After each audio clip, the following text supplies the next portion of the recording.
the patch blanket, the mending table. I understood immediately what I had tried. Comfort, status, protection, certainty, all for self-respect. That seemed to hit him harder than anything else. You shall never have to live like this, he said quietly. He laughed once, and yet, his eyes dropped to the floorboards.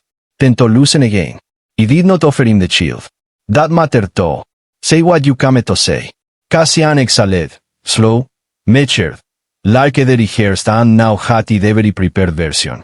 What you heard was unforgivable. Correct. He was managing the room. No, you were diminishing me. His eyes closed briefly. Yes. That answer landed strangely. Because I expected denial. Context. Explanation. At least some effort to soften himself. Instead, he used all the blood clan. My mother had spent the entire evening implying I lost strategic sense by centering my household around you and Lucen. The concealment were batting me. I had 3 drinks too many and... Stop, Edith. If you kept listing reasons, you would insult me more than you already did. Silence. Lucen slapped the valve to E against my collarbone and made a delighted sound completely disconnected from adult catastrophe. Cassian's mouth trembled, you slightly. He likes that toy, he said. He almost hated him for noticing tender things so well. He likes most things if no one turns them into politics. That hit him. Good. He stepped 1 pace forward. Not enough to threaten. Enough to ask without words if he could stop him. He didn't move. Elio, he did not mean what he said. There it was. The sentence every vitrae sinux is medicine.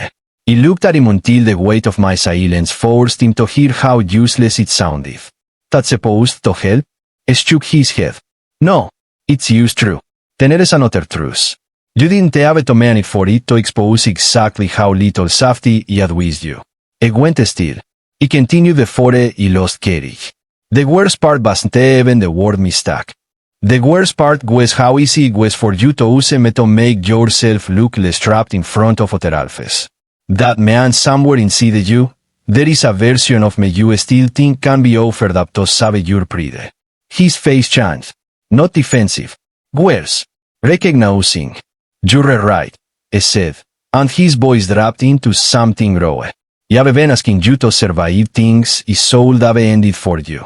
I hated the part of me that softened at that. A little. Against my will. Because it was the first time in months it sounded like a man looking directly at himself instead of at circumstances. Lucen made a fussy sound, twisting toward him now that the familiar scent had filled the room fully. Cassian's hands flexed at his sides. Can you hold him? He looked down at my son. His little body leaned. That made the decision harder than it should have been. Finally, carefully, he transferred him. Cassian took Lucen like he was holding fire and blessing at the same time. Our pup settled instantly, hand fisting in his father's coat lapel, cheek against his chest. Cassian almost broke right there. He saw it. The wet sin in his eyes he didn't let fall. The way about his head over Lucen's hair ending had like a starving man. God, he whispered. It smells like both of us. I folded my arms to stop myself from reaching for either of them. The room went quiet except for the stove crackling.